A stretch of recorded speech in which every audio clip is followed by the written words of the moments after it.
Une dernière vidéo pour cette séquence pour parler de structure récursive simple et en particulier de la liste chaînée, qui est l'exemple le plus courant. Donc une liste chaînée, c'est simplement une séquence de maillons, une suite de maillons. Chaque maillon connaît le maillon suivant dans la chaîne et ne connaît pas d'autres éléments. Donc dans un maillon, vous avez simplement la charge qui consiste en le contenu du maillon et puis un pointeur vers le maillon suivant. Ça permet de stocker un ensemble d'éléments comme un tableau le permet, mais avec une information plus locale et plus souple. En particulier, une liste chaînée, ça peut être très facilement redimensionné.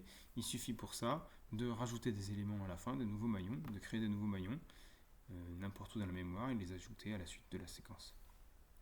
Ça permet aussi facilement une insertion ou une suppression en milieu de chaîne de maillons. Si je supprime ce maillon par exemple, eh bien pour remettre la chaîne en état, il me suffit de prendre le pointeur en sortie du maillon précédent et de le faire diriger vers le maillon suivant. En contrepartie, il n'est pas possible dans une liste chaînée de savoir exactement le nombre de maillons qui composent la liste sans parcourir cette même liste, ou alors d'accéder à un élément efficacement simplement en connaissant sa position dans la liste. Il faut de nouveau parcourir la liste pour accéder à cet élément. Cette structure de données, elle est déjà implémentée dans Java sous la forme d'une linked list, mais c'est aussi la structure qui implique naturellement un patron itérateur que vous avez pu voir dans le module des patrons.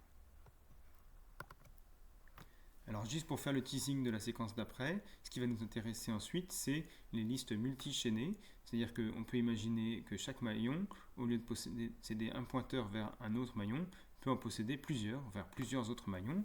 Et si la structure si chaque maillon n'a qu'un pointeur en entrée, on obtient une structure arborescente de cette sorte, donc souvent un arbre. Et on va travailler beaucoup dans la suite sur les structures arborescentes, leur exploration, etc. Et dans ces structures, évidemment, les méthodes récursives sont très pratiques et permettent une manipulation beaucoup plus simple qu'avec des méthodes itératives. Voilà, donc c'est important de comprendre le principe d'une liste chaînée pour être capable de différencier les fonctionnements de la liste chaînée du tableau. On verra d'autres structures de données ensuite qui ont d'autres avantages par rapport à un tableau ou une liste chaînée. Et puis de choisir en connaissance de cause dans vos futurs programmes si vous utilisez une implémentation de liste chaînée ou une implémentation de tableau.